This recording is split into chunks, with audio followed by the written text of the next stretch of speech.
Hello everyone, welcome to another live stream. I've got a proper camera this time, so hopefully it should look a lot better than it did last week. I think everything is working fine, looks like everything. Got a feed from everything, including Spotify, so we've got some chill lo-fi beats on, just like we did last week. Hey Reese, how's it going, man? It's nice to already have some activity in the chat. Last week it was literally just me rambling to myself, so yeah, how you doing? Good to see you. Well, we're going to jump straight in, I think. I'm not going to waste any time rambling. We have got... I'm going to try not to hold my Bible like this because then you just can't see me. We're going to pick up where we left off, which was Genesis chapter 6. I'm going to bring my microphone down here. Can you still hear me okay from there?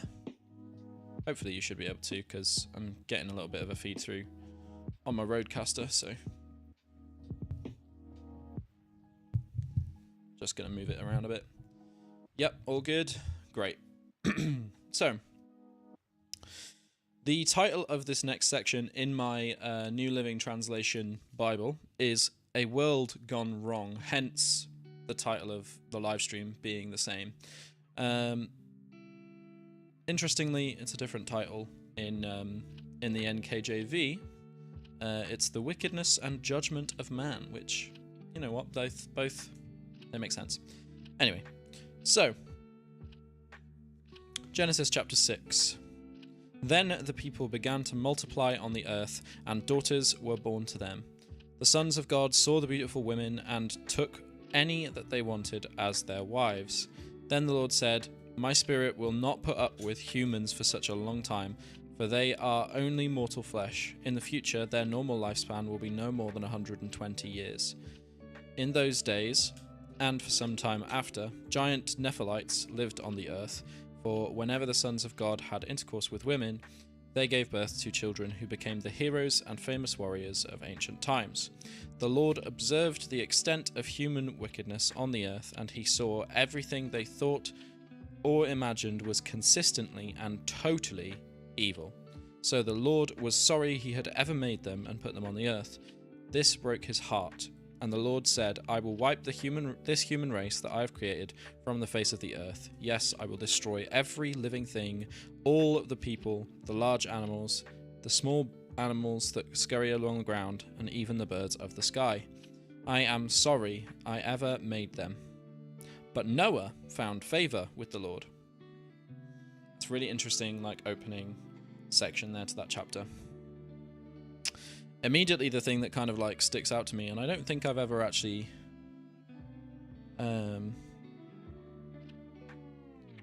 does it say this in... So there's a section here in verse 3 where it says their normal lifespan will now no longer be more than 120 years. And I am interested to see if that is in the NKJV as well.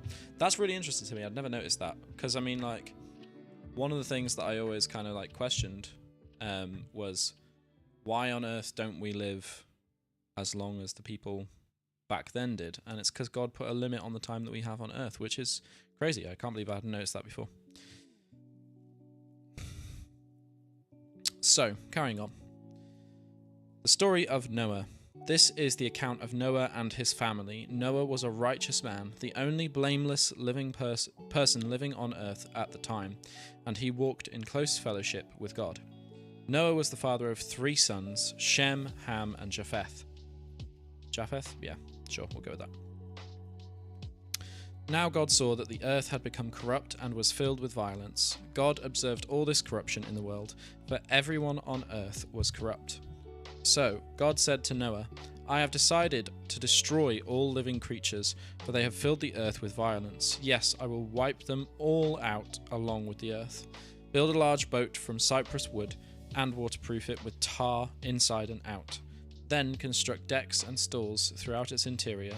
Make the boat 150 feet long, 75 feet wide, and 45 feet high, leaving an 18-inch opening below the roof all the way around the boat. Put the door on the side and build 3 decks inside the boat, lower, middle, and upper. Look, I am about to cover the earth with a flood that will destroy every living thing that breathes. Everything on earth will die, but I will confirm my covenant with you. So enter the boat, you and your wife and your sons and their wives. Bring a pair of every kind of animal, a male and a female, into the boat with you, and keep them alive during the flood. Pairs of every kind of bird and every kind of animal and every kind of animal that scurries along the ground will come to you and to be kept alive. And be sure to take on board enough food for your family and for all the animals. So Noah did everything exactly as God commanded him. That's a huge mouthful of scripture right there. And firstly, before I kind of talk about the bit that I just read, kind of want to go back to the bit I read before. So anybody here who is a non-Christian who might be watching this and, you know, you've never read the Bible before, or you have a little bit of knowledge about the Bible, and you've got a lot of questions. One of the most common questions that I have had over the last 3 years since I started helping on youth team at church and stuff is, why does God flood the earth? Like, it seems really inhumane. It seems like the opposite of what a really loving and graceful and merciful God would do. And it's a really difficult answer. Really difficult answer to hear, because it's contrary. In a way, it feels like it's contrary to the character of God that we hear so much more about in the rest of the Bible.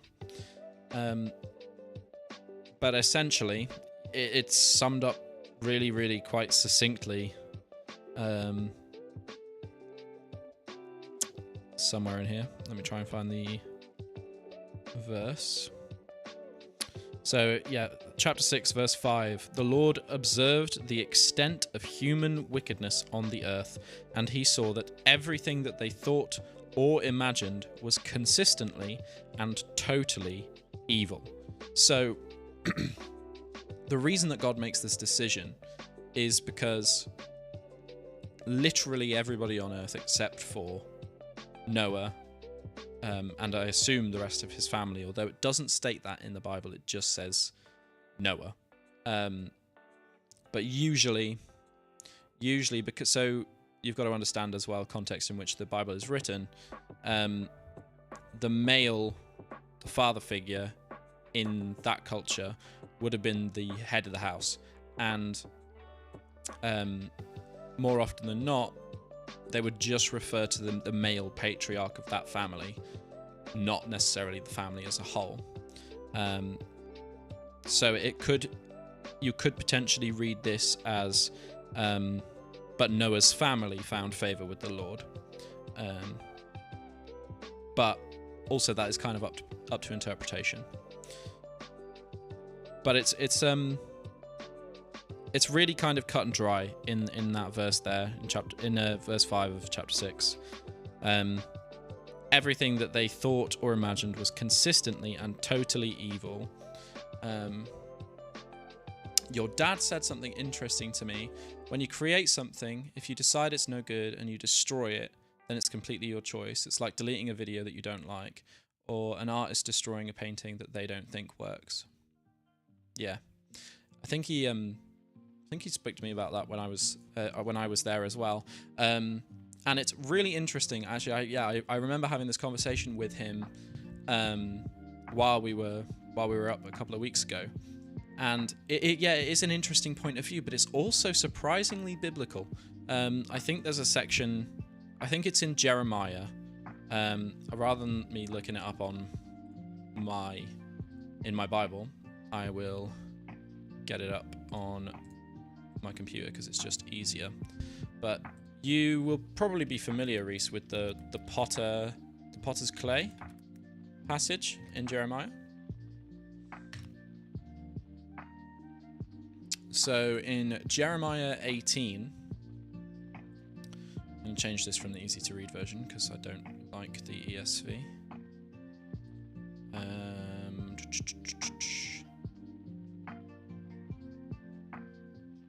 NLT. Here we go. So, I can't put this up on screen, but it says here in Jeremiah 18.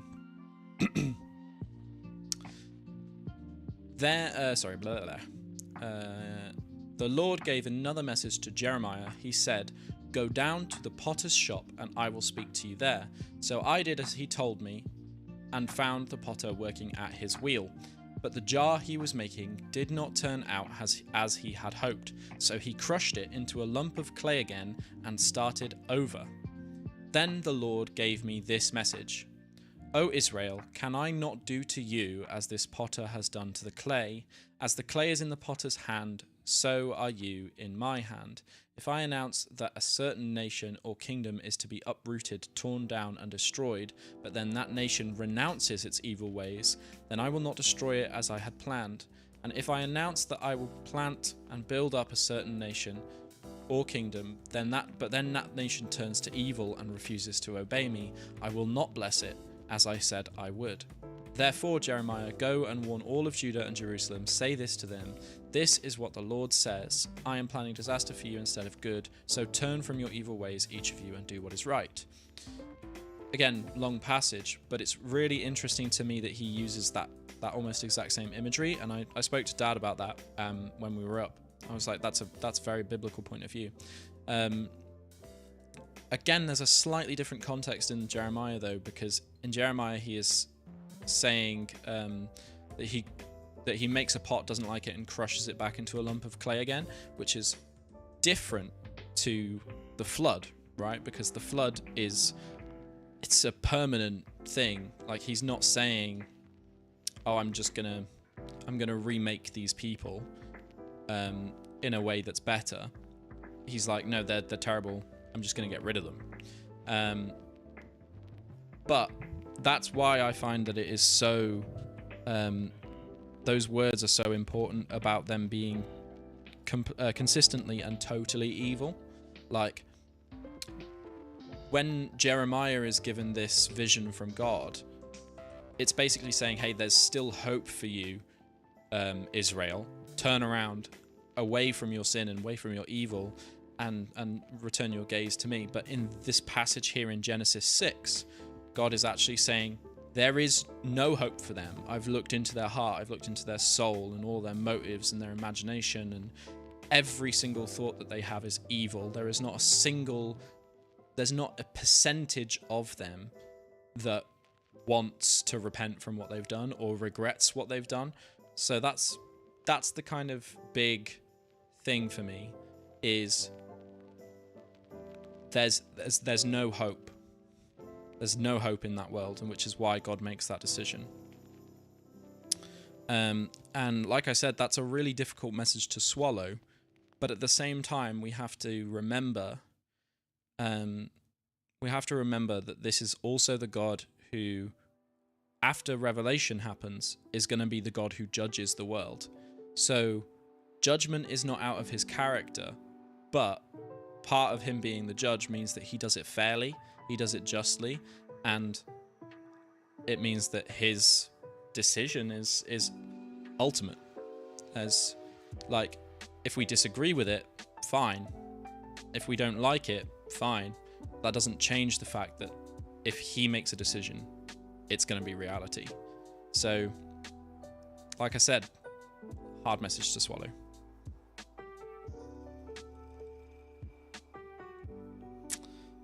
The other thing for me is, and this is just like a cool thing that I wanted to point out from this passage, is just the specificity of God's commands. Like, the fact that he gives Noah, like, really, really specific measurements, specific directions as to how to make this boat. It's just really cool. Like, imagine, like, I mean, I've never had it before where I've sat down and I've started editing a video for work, and, like, God has said to me, like, you must edit it in this way. But imagine how kind of, like, sick it would be. Like, you sit down, or, like, yeah, I don't know. I just think it's so cool. Anyway. Moving on to chapter 7. When everything was... Pardon me. When everything was ready, the Lord said to Noah, "Go into the boat with all your family. For among all the people of the earth, I can see that you alone are righteous. Take with you 7 pairs, male and female, of each animal I have approved for eating and for sacrifice, and take 1 pair of each of the others. Also take 7 pairs of every kind of bird. There must be a male and a female in each pair to ensure that all life will survive on the earth after the flood.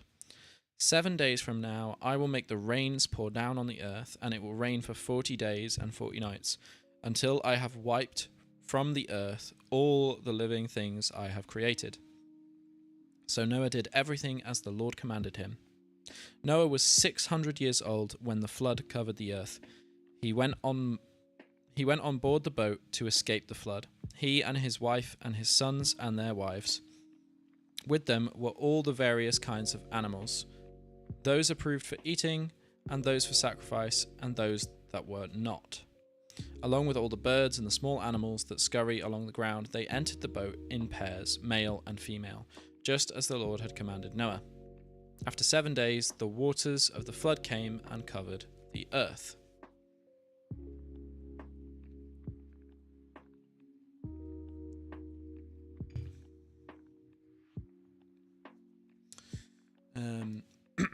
The end of Job comes to mind.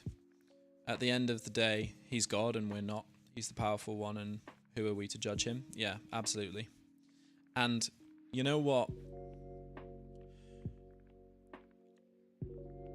I can understand why that is such a hard thing to grapple with. And you see Job grapple with it throughout, well, the book of Job. And I honestly think that, I mean, this is just my personal opinion, but I honestly think for a non-believer, the most powerful book of the Bible to read, outside of the Gospels, of course, because, you know, Jesus is definitely the most powerful figure in the Bible. But outside of that, I think Job probably holds the most relevance to somebody who's not a Christian, someone who is questioning and not knowing all of that stuff. I'm not claiming to be there yet. No, I get that. Job is incredibly challenging. It's one of the most challenging books in the Bible, but it's also, I'm a bit weird. I like challenging books. Like, the challenging books are my favorite. My favorite book in the Bible is Ecclesiastes. And it's a miserable book to read. Like, oh, everything is meaningless. But I love it because it's so true. Like, it's just truth after truth after truth. And in a way, it's kind of relieving, I guess, for me anyway. Like, I read Ecclesiastes and I'm like, okay, it's all meaningless, but there's a God. And so, weirdly, there's no meaning, but there's also loads of meaning. It's weird, but I love it. That's why, it kind of befuddles the brain. There you go. Use the word befuddle. I feel like I should have a checklist of words that I managed to mention on stream. Befuddled's definitely on there. Anyway. Getting distracted again now. Yeah, Psalms is that for me. David questions everything all the time, and God lets that be in his holy book. Absolutely. I mean, ultimately, the Bible is a book about humans, I think, right? Sorry, I keep distracting you? No, don't. I'm enjoying having someone in the chat that's talkative. And it's great to have a bit of back and forth, and we can talk about things that otherwise I wouldn't talk about. So don't apologize. It's great. Ultimately, it's a book about humans. It's not like it's a book about God, but it's a book about how God interacts with humans and how humans interact with him. And it's not what people so often make the mistake of thinking, that it's just a book of rules. And sure, there are rules in here. There are laws in here to follow. And there's wisdom and direction for life. Sure. But more than that, it's a narrative, isn't it? It's a story. It's the story of who God is and why he cares about us and all of the stuff that he has done for us. That's mainly what the Bible is. I suppose that's a very modern kind of perspective of it, but that's what I think anyway. So, moving on to the next section. So, starting again from chapter 7, verse 13. That very day, Noah had gone into the boat with his wife and his sons, Shem, Ham, and Japheth, and their wives. With them in the boat were pairs of every kind of animal, domestic and wild, large and small, along with the birds of every kind. 2 by 2 they came into the boat, representing every living thing that breathes. A male and female of each kind entered, just as God had commanded Noah. Then the Lord closed the door behind them. For 40 days the flood waters grew deeper, covering the ground and lifting the boat high above the earth. As the waters rose higher and higher above the ground, the boat floated safely on the surface. Finally, the water covered even the highest mountains on the earth, rising more than 22 feet above the highest peaks. I've got a little asterisk here. What's that for? 19.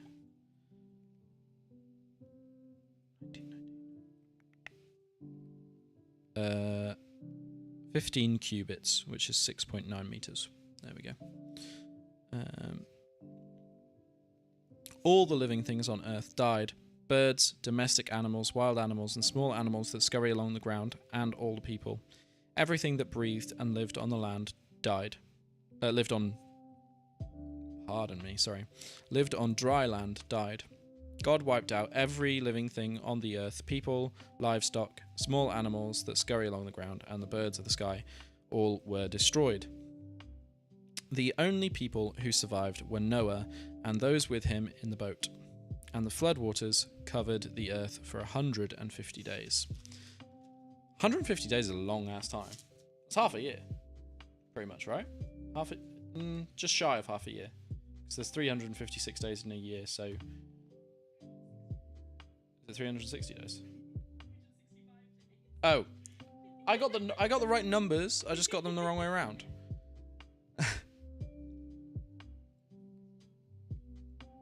Still, I rest my case. 150 days is a long time.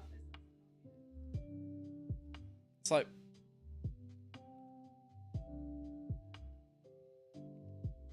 through 3 months? 4 months? Still, imagine being on a boat for 3-4 months. Like, eek. Yeah, but a cruise with loads of really smelly animals and feces and stuff in it. Like, no thank you.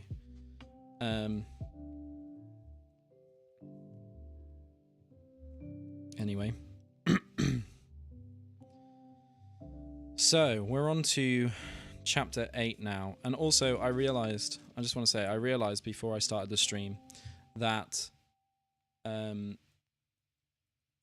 these chapters here in Genesis, chapters 6, 7, 8, 9, 10, and 11, like, these are some of the most challenging, like, passages in the Bible, I think, in the sense of they leave you with so many questions, and because of the language in which, the way in which this the book of Genesis is written, especially in these early chapters, it's very poetic language, and it might not sound it to the modern ear, but I spoke about it in the last stream. Jewish authors, I think it would be Moses in this case for Genesis, love to use something called a chiasm, which is a form of Jewish poetry, basically, where you point towards a specific section of the passage through repeating certain elements many, many times. So, for example, in the chapter that we just read, it says, all living things on the earth died, domestic animals, wild animals, small animals that scurry along the ground, and all the people. And it lists things off in a very repetitive way. And as a modern reader, you kind of, I don't know about you, but personally, when I first read through Genesis, I remember sitting there thinking, flipping heck, Moses, why are you repeating yourself so much? Do you think I'm an idiot? And actually, he's right to think I'm an idiot, because I was an idiot, because I was missing the point. The point is that he's trying to point you towards something very specific. It does take a while to figure out how to read a chiasm. If you've never done it before, I'd really encourage you to look up how to read chiasms. They are really good, really interesting, especially when you look at Genesis through the lens of a chiasm. For reference, I think it's CHIASM, chiasm. I think that's how you spell it.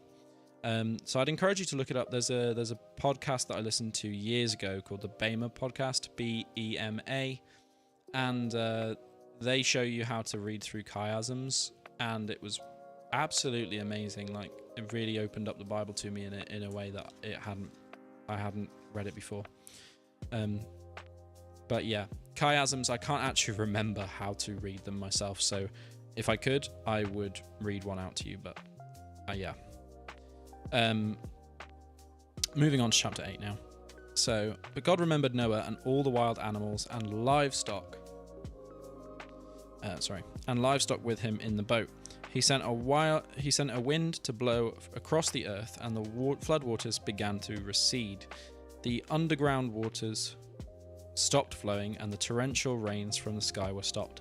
So the floodwaters gradually receded from the earth. After 150 days, exactly 5 months from the time that the flood began, the boat came to rest on the mountains of Ararat. 2.5 months later, as the waters continued to go down, other mountain peaks became visible. After another 40 days, Noah opened the window he had made in the boat and released a raven. The bird flew back and forth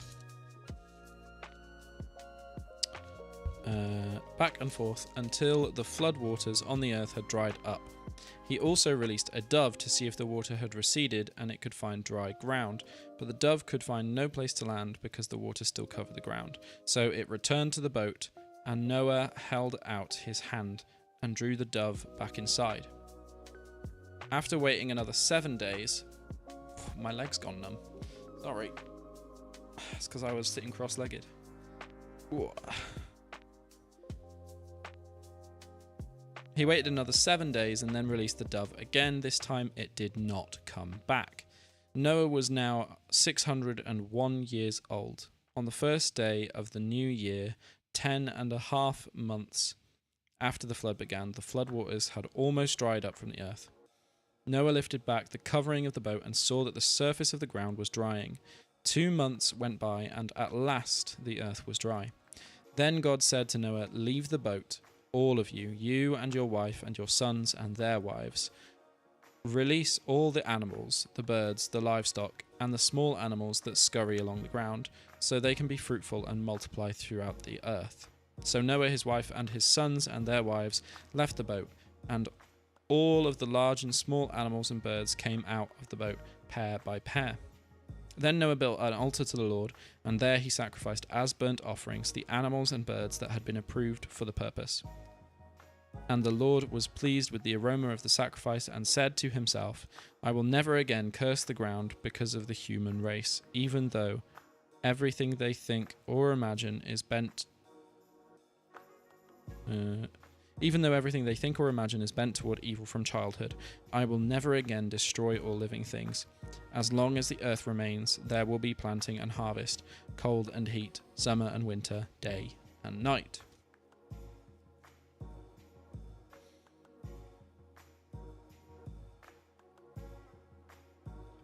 So, interestingly, here we've got another thing that I never noticed.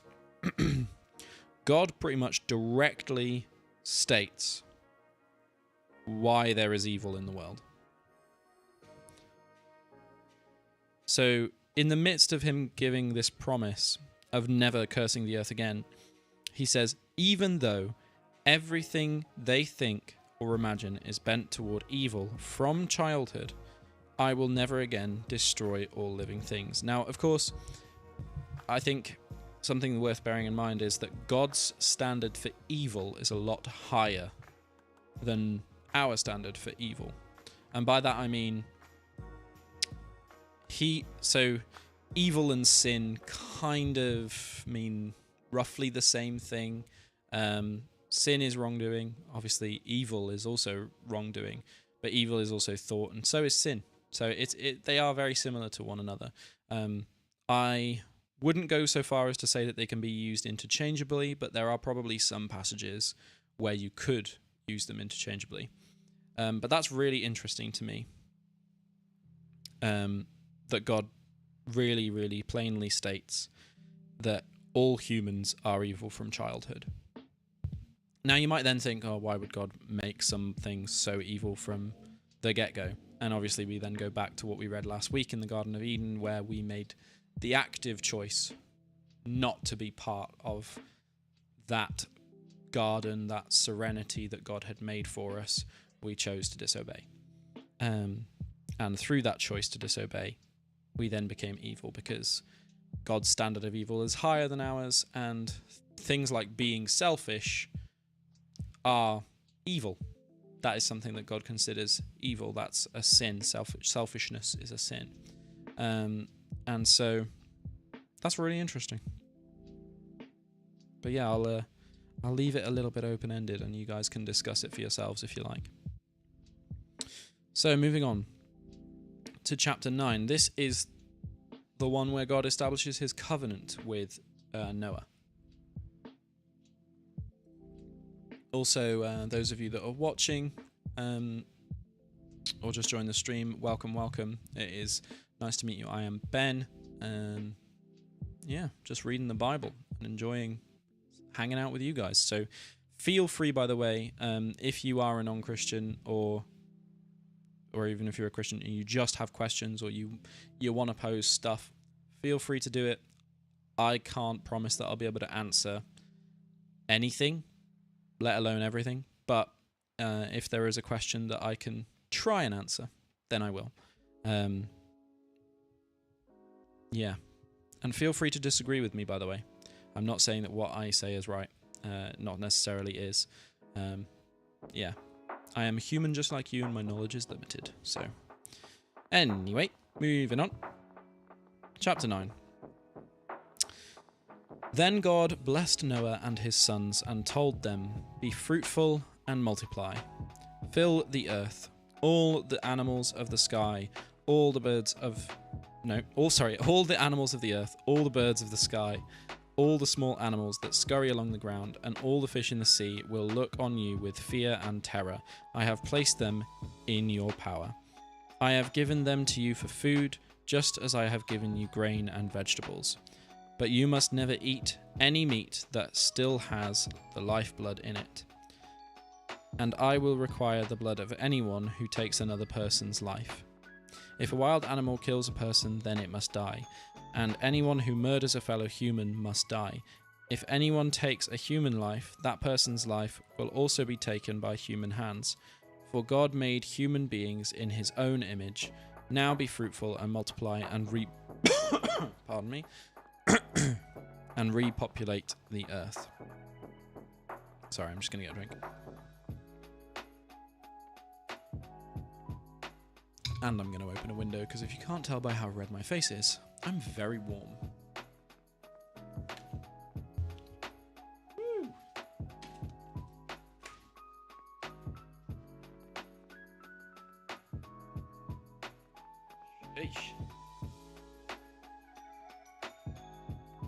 I apologize in advance if you suddenly are able to hear road noise. I live next to a very busy road.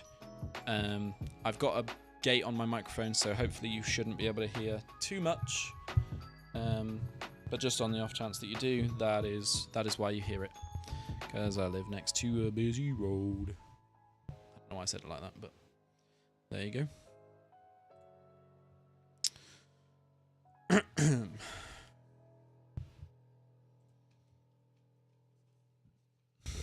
Pardon me. Okay, so chapter 9, verse 8.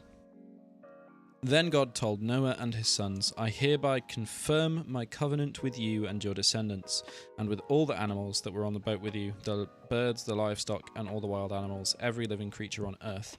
Yes, I am confirming my covenant with you. Never again will flood waters kill all living creatures. Never again will a flood destroy the earth.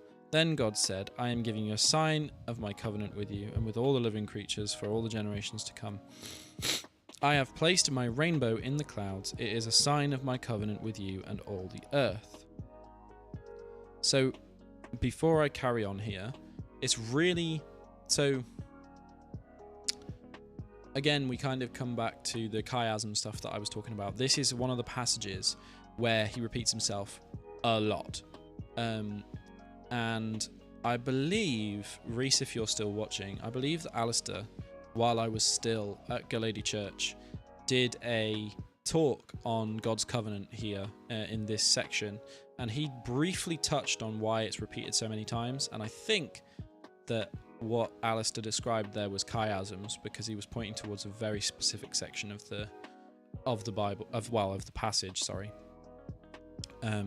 Which was really interesting. I remember that being a really good talk, actually.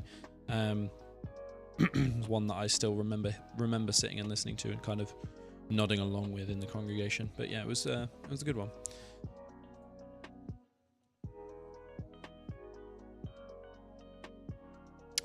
So, when I send clouds over the earth, the rainbow will appear in the clouds, and I will remember my covenant with you and all living creatures. Never again will the flood waters destroy all life. When I see the rainbow in the clouds, I will remember the eternal covenant between God and every living creature on earth. Then God said to Noah, yes, this rainbow is the sign of the covenant I am confirming with all the creatures on earth. The sons of Noah who came out of the boat were with their father Shem, were Shem, Ham, and Japheth. Ham is the father of Canaan. From these three sons of Noah came all the people who now populate the earth. After the flood, Noah began to cultivate the ground, and he planted a vineyard. One day he drank some wine that he had made and became drunk, and lay naked inside his tent. Ham, the father of Canaan, saw that his father was naked and went outside and told his brothers. Then Shem and Japheth took a robe, held it over their shoulders, and backed into the tent to cover their father. As they did this, they looked the other way so that they would not see him naked. When Noah woke up from his stupor, he learned what Ham, his youngest son, had done. Then he cursed Canaan, the son of Ham. May Canaan be cursed. May he be the lowest of servants to his relatives. Then Noah said, may the Lord God, the God of Shem, be blessed, and may Canaan be his servant. May God expand the territory of Japheth. May Japheth share the prosperity of Shem, and may Canaan be his servant. So this section of Genesis actually really, really confuses me. Like, I've heard it explained before, but I will be completely honest, I can't remember what the explanation was. So, yeah. My wife Abby suggested that I pose questions after reading sections that might be particularly interesting. This one is one to me that is like really interesting, because to me, like, I mean, accidentally walking in on your dad when he's drunk and naked in his tent kind of doesn't seem like a big thing to warrant your entire bloodline then being cursed. Like, it's weird. Like, to me in a modern sense, it's really weird. Yeah. Don't remember the Covenant series was super helpful.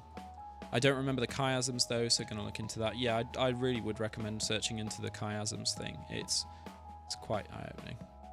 Should have called one of my kids Ham. Such a goat name. I mean, I'm not sure Caleb or Josh would have been very happy being called Ham. I mean, I don't know, actually. Caleb might have. You should have done it as a middle name. Like, sneak it in as a middle name. Because middle names are one of those things that you don't actually have to tell anybody. Like, you can just keep them hidden. So I feel like if you're gonna do a stupid name for a kid, like, sneaking it in as a middle name is a really good idea.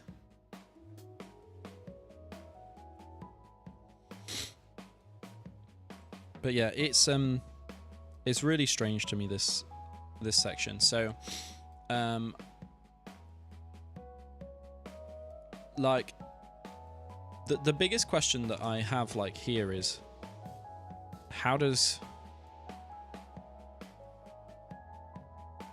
what lesson is this passage trying to teach me?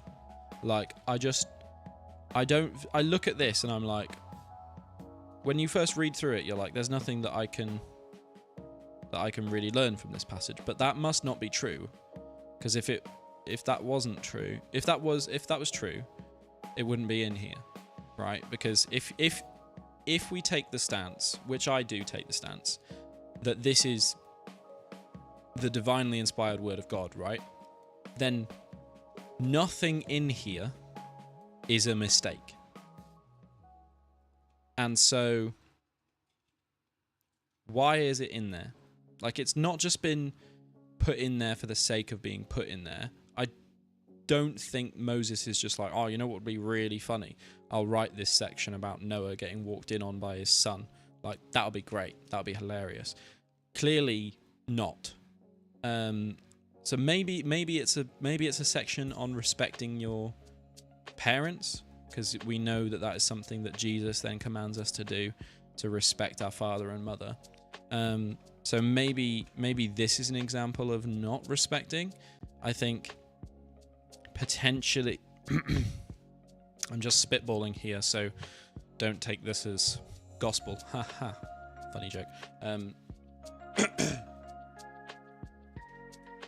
Sorry, I don't talk at length very often anymore, so this is doing a little bit of a number on my voice. Maybe the reason that this warrants cursing is that Ham goes into the tent, and so did Ham cover up his dad? I think it was brothers, right? Yes, it is. And maybe that's why, because what happens is he goes in, sees that his dad's naked, and maybe he walks out of the tent and is like, oh, guess what? Like, Shem. He's like, oh, Shem and Japheth, go in there and look at dad. It's hilarious. Like, he's naked. It's funny. Like, maybe it's that kind of a weird disrespect.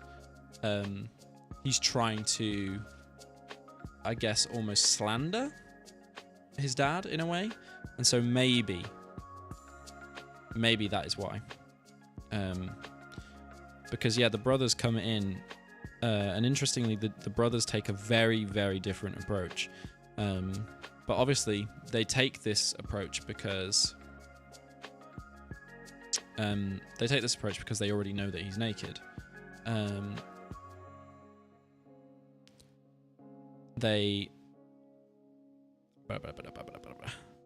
Shem and Japheth took a robe, held it over their shoulders, and backed into the tent to cover their father.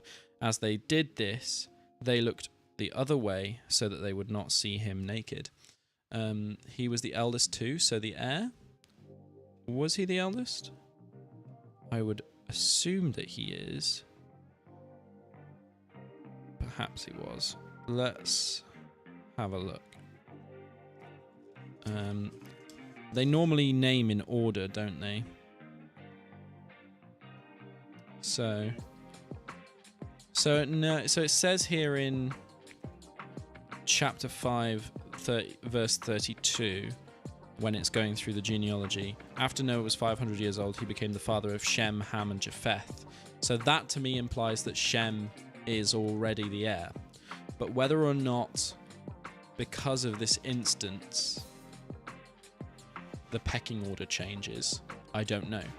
I don't know whether that's something that they would have done, but it's what doesn't make sense to me is why wouldn't they reflect that in the writing if that was the case? So if Ham really was the eldest, surely in the previous chapters it would be made obvious that he's the eldest, and then later on he's clearly demoted and it changes for the rest of the passages.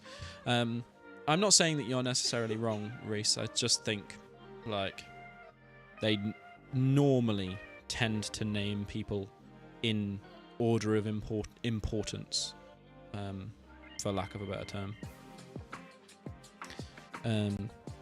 But I also could be wrong on that, so we'll see. But again, I also don't think that that's like it's not like a salvation issue, is it? So we don't really need to dwell on it too much. Yeah, I think you're right. Shem is the eldest too. My bad. He's the youngest. Oh, who's the youngest?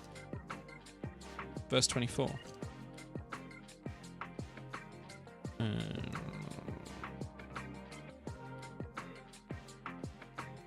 Is this verse which chapter?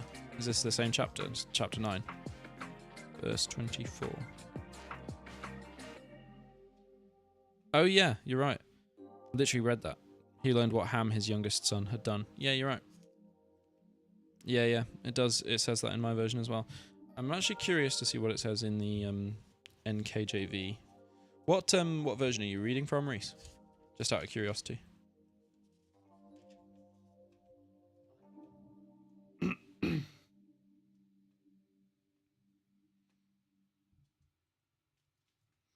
So it says the same thing. You're reading the NIV. I'm reading from the NLT, so I imagine we've got quite similar versions.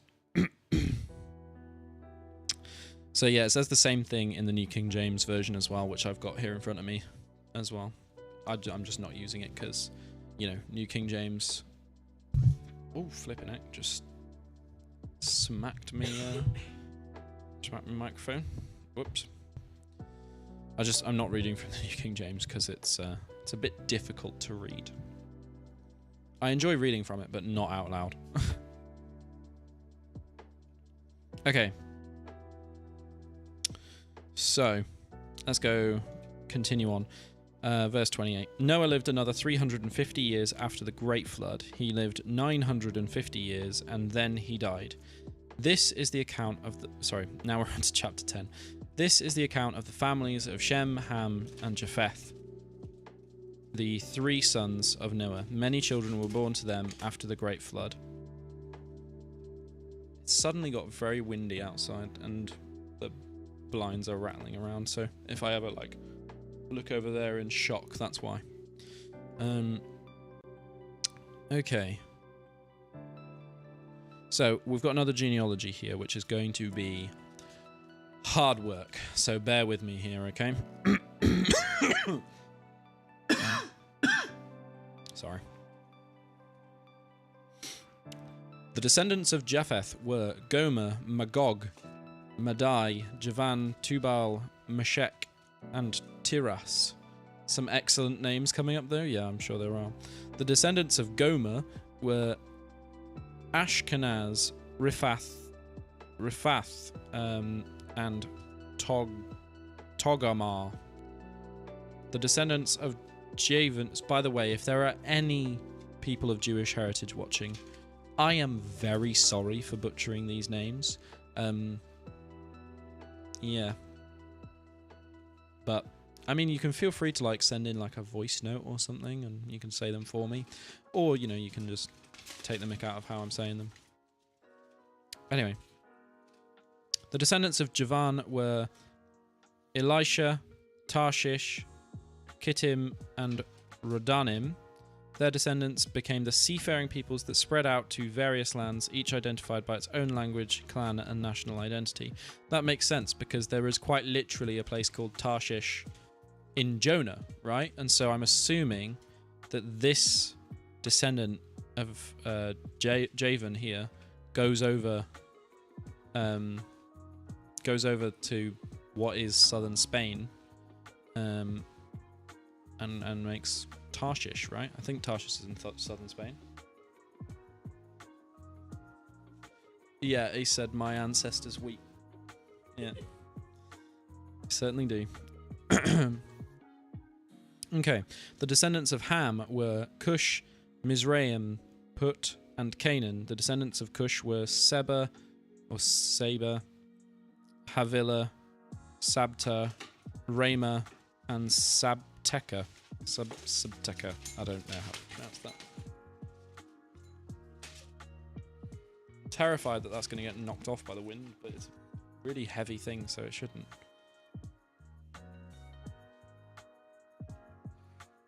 Sorry. The descendants of Rama were Sheba and Denon. Cush was also the first ancestor of Nimrod. Love a Nimrod. Who was the first heroic warrior on Earth. Since he was the greatest hunter in the world, his name became proverbial. Some people would say this man is like Nimrod, the greatest hunter in the world. He built his kingdom in the land of Babylonia, with the cities of Babylon, Erech, Akkad, and Calneh. From there, he expanded his territory to Assyria, building the cities of Nineveh, Rehoboth, Ir, Keilah, and Resen, the great city located between Nineveh and Keilah. Mizraim was the ancestor of the Ludites, Anamites, Lehabites, Naphtalites, Pathrusites, Kazulites, I don't know, and the Caphtorites, from whom the Philistines came. Canaan's oldest son was Sidon, the ancestor of the Sidonians. Canaan was also the ancestor of the Hittites, Jebusites, Amorites, Girgashites, Hivites, Archites, Sinites, Arvadites, Zemarites, and Hamathites. Flipping heck, these names, man. Nimrod Ham Westlake would have been sick. In fairness, that would have been a very, very interesting name. I can totally see as well, like, the Welsh teachers in Treferthyr just being like, is this for real? It's like, is Nimrod here?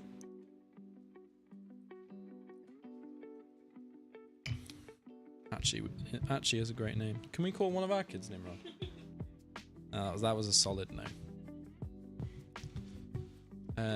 Mizraim is named Egypt in my version, interestingly. Oh, is it?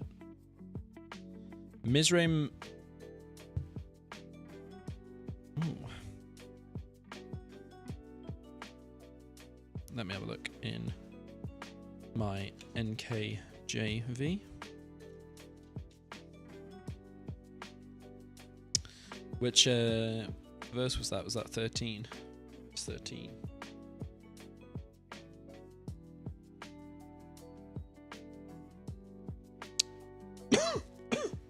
Interestingly, it's the same in my New King James Version. So it still says Mizraim for me. It says Mizraim begot Ludim. I'm just going to close this window.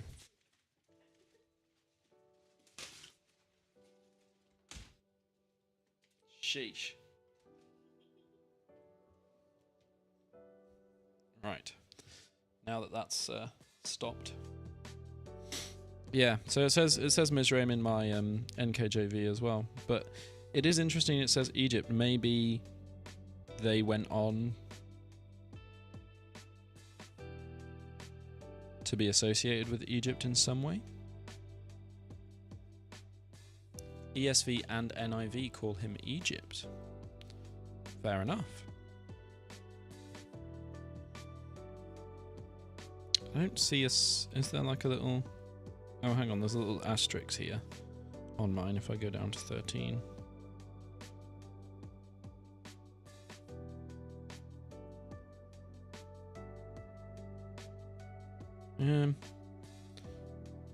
Oh no, it's in 14, I think. That one. No, it says 13. Oh, it's not in my notes. That's weird. Yeah. Don't know. Hebrew name for Egypt is Mizraim. Okay, there we go. That makes sense. Okay, so Canaan's oldest sons were Sidon. I've already read all that, haven't I? The Canaanite clans eventually spread out, and the territory of Canaan extended from Sidon in the north to Gerar and Gaza in the south, and east as far as Sodom, Gomorrah, Admah, and Zeboim near Lasha. These were the descendants of Ham, identified by clan language, territory, and national identity. The descendants of Shem. Sons were also born to Shem, the older brother of Japheth. Shem was the ancestor of all the descendants of Eber. The descendants of Shem were Elam, Asher, Arphaxad. I don't know how to say that. Lud and Aram. The descendants of Aram were Uz, Hul, Gether, and Mash. Love a bit of Mash.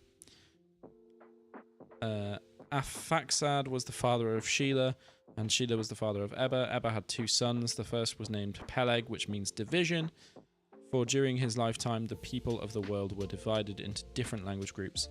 His brother's name was Joktan, or Joktan, sorry. Joktan was the ancestor of Almodad, Salef,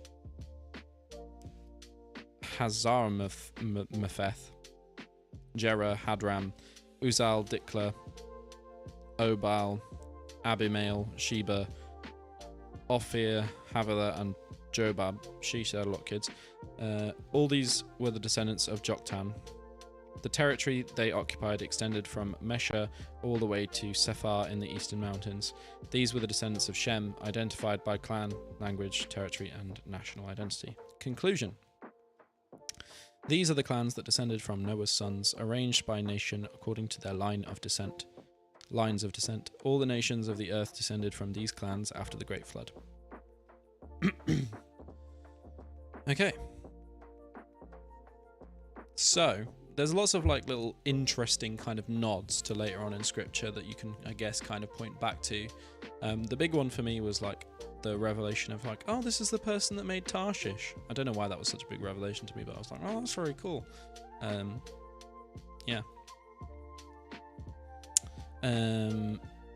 So let's go on to chapter 11, which is the Tower of Babel. I'm going to read this one chapter, and then I think we're going to end it there because we can then pick it up next time with the Call of Abraham, which would be a really good place to start off the next stream, I think. So, the Tower of Babel, or Babel, whichever one you pronounce it as. At one time, all the people of the world spoke the same language and used the same words. As the people migrated to the east, they found a plain in the land of Babylonia and settled there. It does say here that the Hebrew for Babylonia is Shinar. There you go. They began saying to each other, let's make bricks and harden them with fire. In this region, bricks were used instead of stone, and tar was used for mortar. Then they said, come, let us build a great city for ourselves with a tower that reaches into the sky. This will make us famous and keep us from being scattered all over the world. But the Lord came down to look at the city and the tower that the people were building. And look, he said, the people are united and they all speak the same language. After this, nothing they set out to do will be impossible for them. Come, let's go down and confuse the people with different languages. Then they won't be able to understand each other.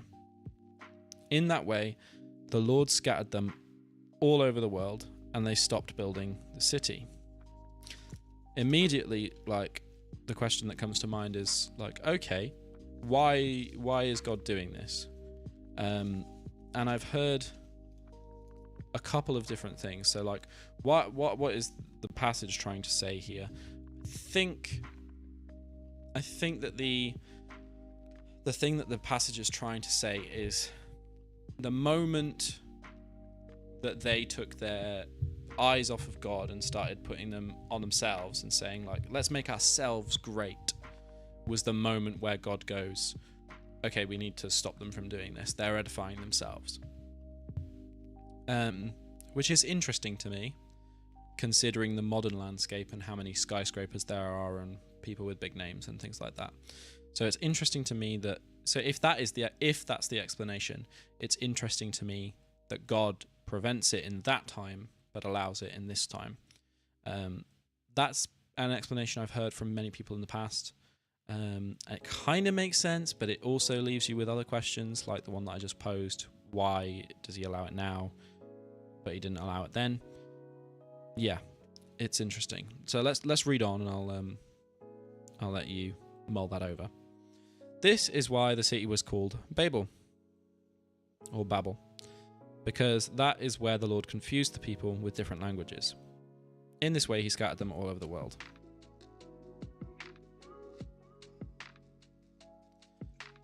That is the end of the Tower of Babel passage. It is confusing to me. So I'm going to read the New King James Version actually and see what that says. So, the Tower of Babel.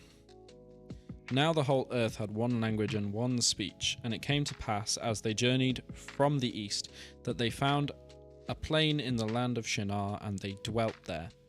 Then they said to one another, "Come, let us make bricks and bake them thoroughly." They had brick for stone, and they had asphalt for mortar. And they said, "Come, let us build ourselves a city, and a tower whose top is in the heavens. Let us make a name for ourselves, lest we be scattered abroad over the face of the whole earth." But then the Lord came down to see the city and the tower which the sons of men had built. And the Lord said, "Indeed, the people are one, and they all have one language. And this is what they begin to do. Now nothing that they propose to do will be withheld from them.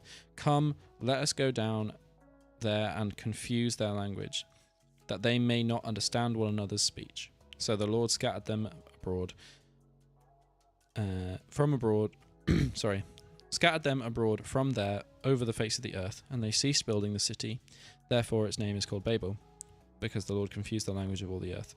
And from there the Lord scattered them abroad over the face of the earth. So slight differences in the way that it's communicated here. So the text in the NLT seems to be less about a little bit less about glorifying yourselves, but here in the NKJV it says, "Let us build for ourselves a city and a tower whose top is in the heavens. Let us make a name for ourselves, lest we be scattered abroad over the face of the whole earth." So I think, did this passage actually happen? I'm assuming it did. It would explain why there are loads of different languages, specifically around the Middle East area. There's I could be completely making this up, but I think there's a higher language density in that region than anywhere else in the world, in terms of like the number of kilometers per language, if that makes sense. That could be, I think I heard that somewhere, but I could be completely wrong on that. Might just be something I made up. Definitely fact check that. But yeah, so that makes sense from that point of view. I think I prefer the way that it's worded here in the NKJV, because it makes more sense to me in this particular instance. Because it doesn't just say, "Let us build ourselves a tower," which I believe is what it says here in the NIV. Just double check.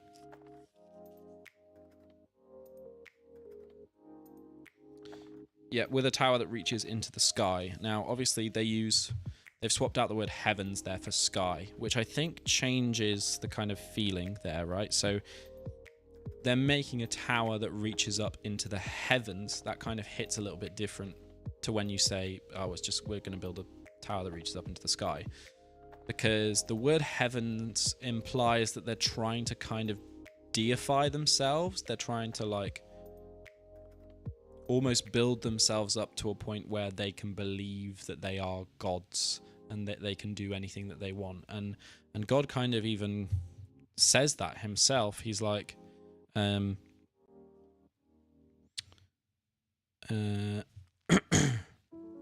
this is what they begin to do. Now, nothing that they propose to do will be withheld from them. That's really interesting to me. So basically, God is kind of affirming the fact that if they do this, actually, maybe they will become gods. At least in their own eyes, they'll become gods. And so I suppose this is one of the few instances where God directly steps in himself to stop people from doing idol worship. Most other times, he just sends somebody else or tells somebody to stop doing it. Whereas in this instance, he kind of almost steps in and stops them, which is interesting.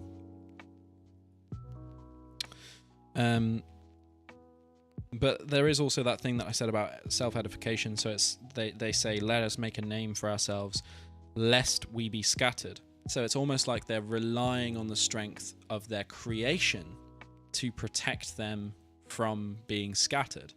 And it's almost like God is coming in and saying, actually, no matter what structures you build, no matter what you have, nothing is going to be able to prevent you from being scattered. Like, it's almost like he's kind of trying to teach them a lesson through that. So how does that apply to my life?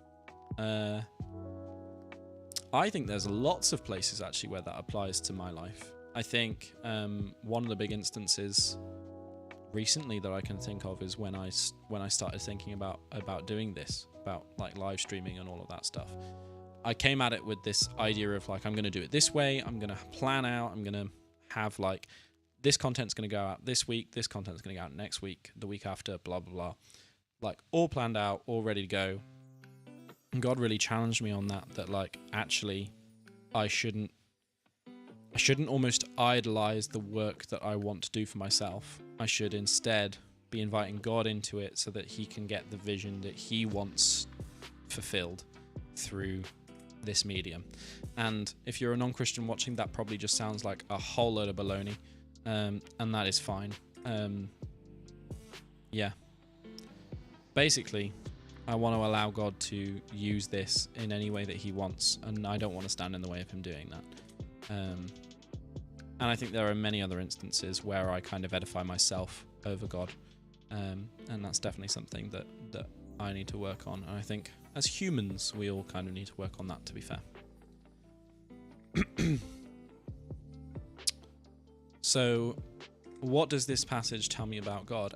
I think some people might come at this passage and say that it makes God seem really controlling, makes him seem like someone who doesn't want us to go about and do our own thing. Actually, I think I read into it that this is a God who cares. I read into it that this is a God who doesn't want us to make the mistake of thinking that we are bigger and better than we are. I think he wants us to know and be humble in who we are. I'm the best at not bigging myself up. Yeah. The literal best.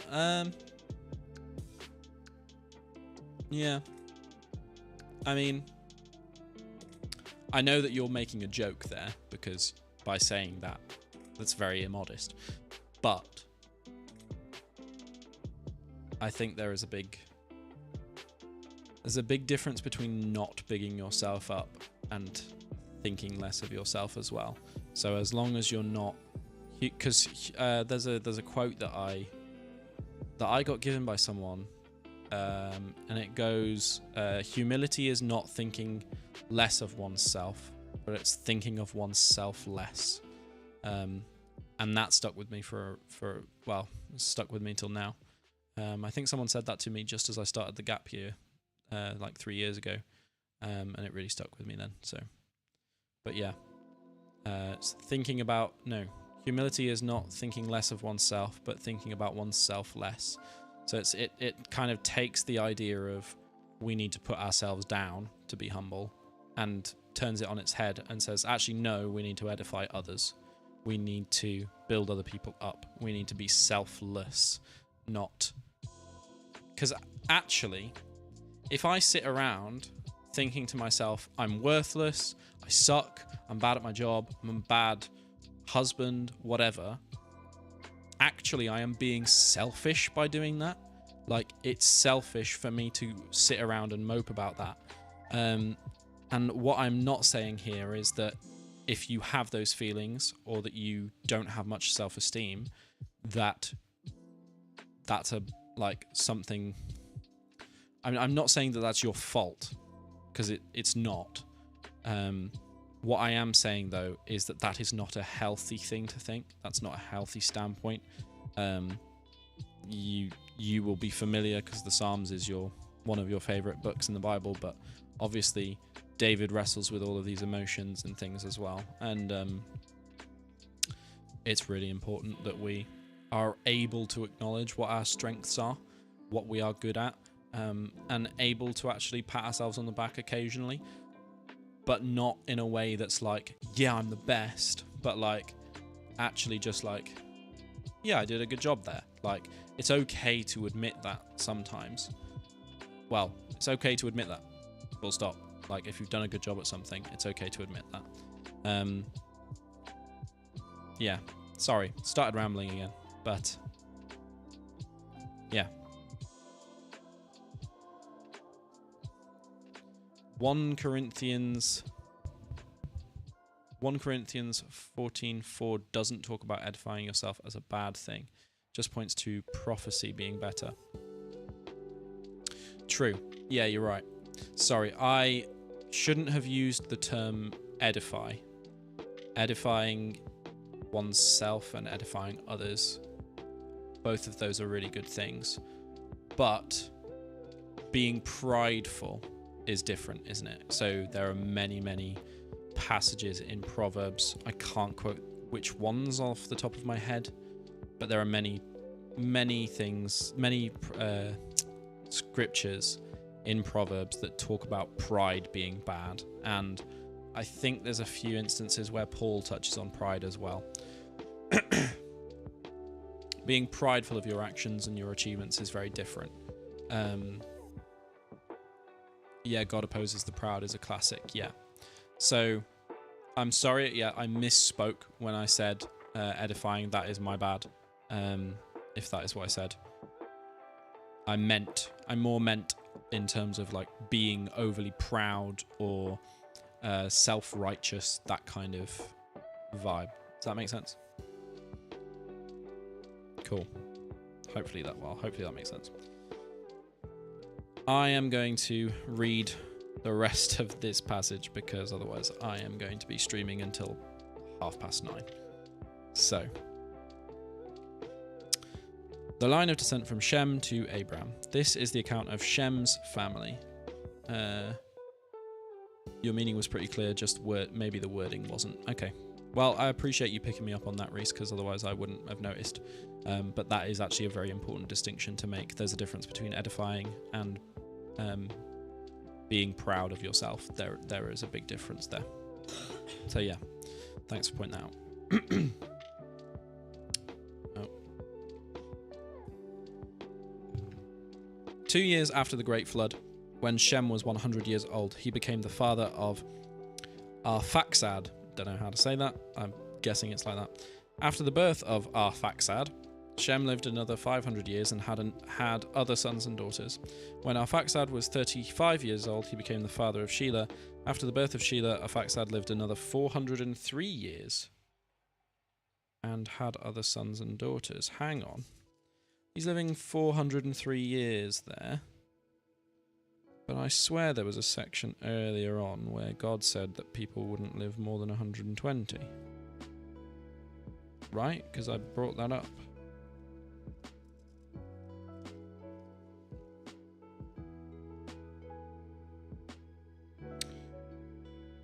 Yeah, so it says here,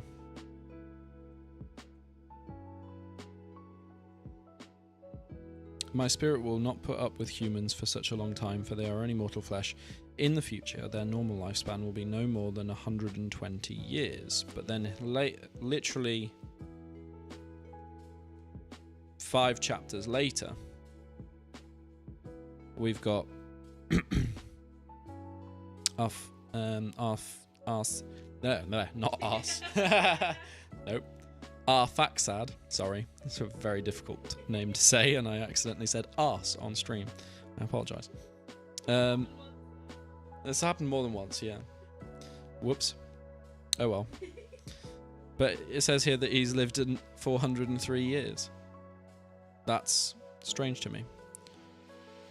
But maybe he means later generations? I don't know. It's not...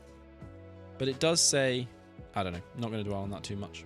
If someone else is watching this video and you know more about the Bible than I do, please drop a comment down below telling me why it says that. Is that a contradiction? Because at face value it looks like a contradiction, but at the same time it's the Bible, so I'm hoping it's not a contradiction. Anyway. After the birth of Shelah, Arphaxad lived another 403 years and had other sons and daughters. When Shelah was 30 years old, he became the father of Eber. After the birth of Eber, he lived another 403 years and had other sons and daughters. When Eber was 34, he became the father of Peleg. After the birth of Peleg, Eber lived another 430 years and had other sons and daughters. When Peleg was 30, he became the father of Reu. After the birth of Reu, Peleg lived another 209 years and had other sons and daughters. When Reu was 32 years old, he became the father of Serug. After the birth of Serug, he lived another 207 years and had other sons and daughters. When Serug was 30 years old, he became the father of Nahor. And after the birth of Nahor, he lived another 200 years and had other sons and daughters. When Nahor was 29 years old, he became the father of Terah, and after the birth of Terah, he lived another 119 years and had other sons and daughters. After Terah was 70 years old, he became the father of Abram, Nahor, and Haran. So the years do gradually get lower and lower as you go down. In terms of ages, the numbers go down as you go further down the genealogy? I don't know. Whichever one it is. This is the account of Terah's family. Terah was the father of Abram, Nahor, and Haran. Haran was the father of Lot, but Haran died in Ur of the Chaldeans, the land of his birth, while his father Terah was still living. Meanwhile, Abram and Nahor both married. The name of Abraham's wife was Sarai. The name of Nahor's wife was Milcah. And Milcah and her sister Ishka were the daughters of Nahor's brother Haran. But Sarai was unable to become pregnant and had no children. One day Terah took his son Abram, his daughter-in-law Sarai, his son Adam, Abram's wife, and his grandson Lot, his son Haran's child, and moved away from the Ur of the Chaldeans. He was headed for the land of Canaan, but they stopped at Haran and settled there. Terah lived for 205 years and died while still in Haran.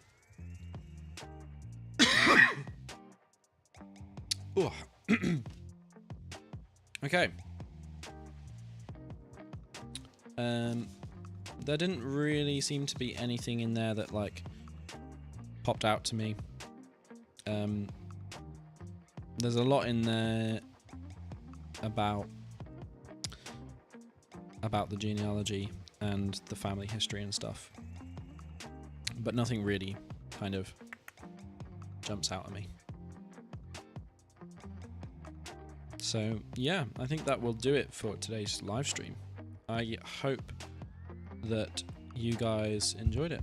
I have really actually enjoyed it. I enjoyed this one a lot more than last week, I'll be honest, because it's actually nice to be able to have a conversation with someone. So thanks for being here, Reese, and chatting with me. But yeah, that kind of does it for this week. I hope that you guys found it interesting. I hope that some of the reflections were helpful to you. And yeah, like I said, if you do have any questions, if some of you weren't brave enough to put questions in the chat while I was live, feel free to drop them in the comments section below. and I'll try my best to answer them. And if I don't know the answer, I'll just say I don't know. So, yeah. But, again, thank you guys very much for watching. It's been a really good day and a really good stream. I hope everybody else has a fantastic evening. And, yeah, have a good one. In a bit, guys.